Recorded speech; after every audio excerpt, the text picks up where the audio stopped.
i-try natin yan. Okay, ang magugustuhan mo itong CDO Ulam Burger Breakfast Wontons. Narito ang mga ingredients.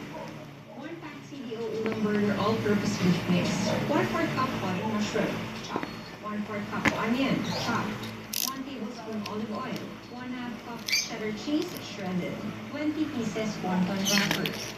Okay, at simulan na natin ang CDO Ulam Burger Breakfast Wontons.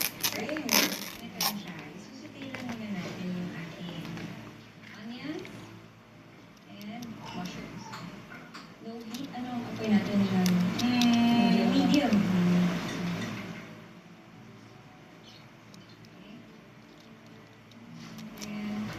Nagluluto ka ba sa inyo?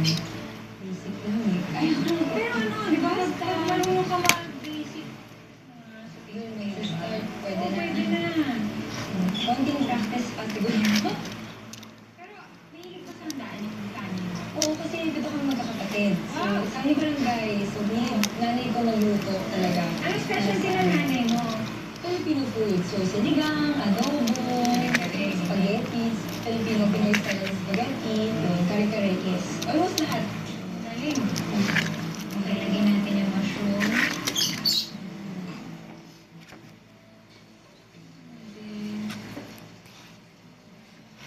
Pwede bang ano, i-pamix lang yun? Para mag-practice ka lang. Magandang, ito, training So, ground. perfect. Okay. Laki na, So, habang sinusutay mo yan, ako'y bubuksan ko na yung all-purpose, yung CDO ng burger all-purpose beef mix natin. Lagay ko yung siya dito. Sa bowl. Kamay na ba? Tama yan. Walang Getting maliit. there. Oo. Gagamit tayo ng CDO ng burger all-purpose beef mix. Mas madali na magluto ng mga beef dishes dahil quick and easy to cook ang CDO ng burger all-purpose beef mix. It's a friend. At ang CDO ng burger all-purpose beef mix has the same beef na beef quality of CDO ng burger.